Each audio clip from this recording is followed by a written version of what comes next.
Welcome to the course on analog design, interview questions and gate questions solved. Hi, my name is Dr. G.S. Javed and I'll be a course instructor going forward. In this course, let's learn the concepts related to the ideal op amp. An ideal op amp is a voltage controlled voltage source. That means at the input you will find the voltage control and that controls the output, which is the voltage source. So you will have a voltage controlled voltage source. Now op amp has got two terminals.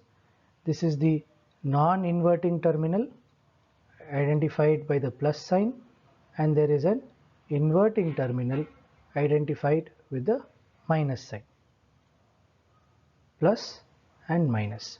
So we can call them as V plus and V minus.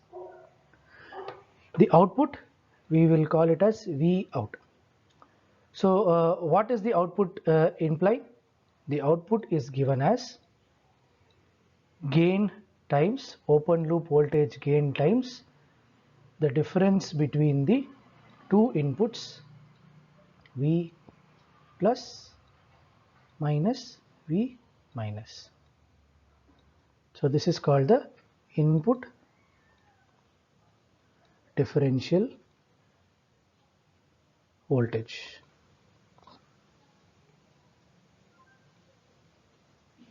Right? AV is the open loop gain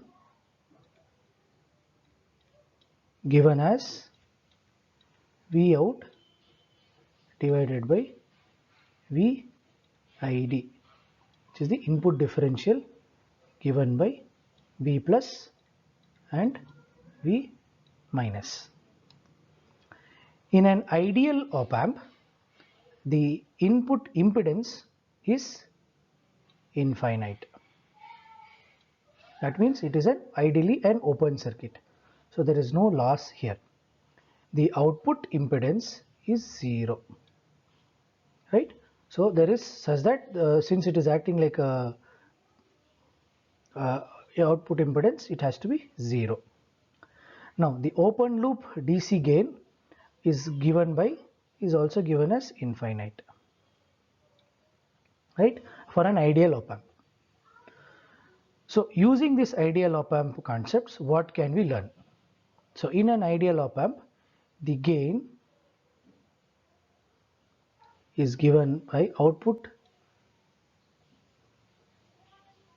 AV is infinite. So this can be written as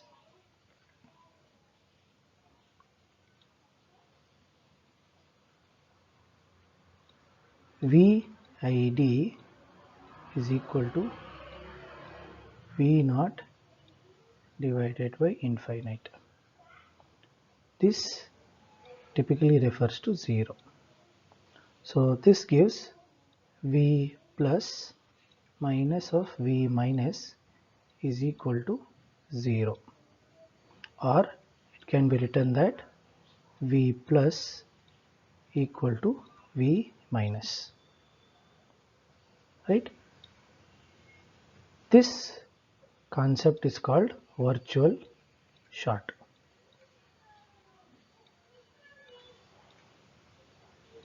Virtual short meaning this terminal and this terminal have the same value. Next, now since they are in the same value, the amount of current that can flow through inside an ideal op amp is 0. So the current going into the op amp is 0. So these two concepts are extremely useful in solving op amp based circuits under ideal conditions only. Right?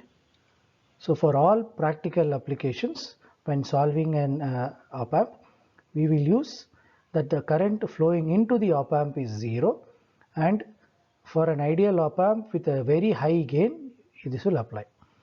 Now, in practical circuits,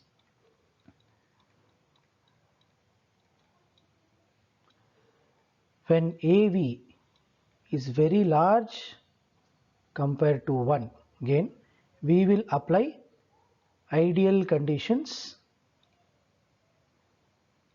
for solving the problem.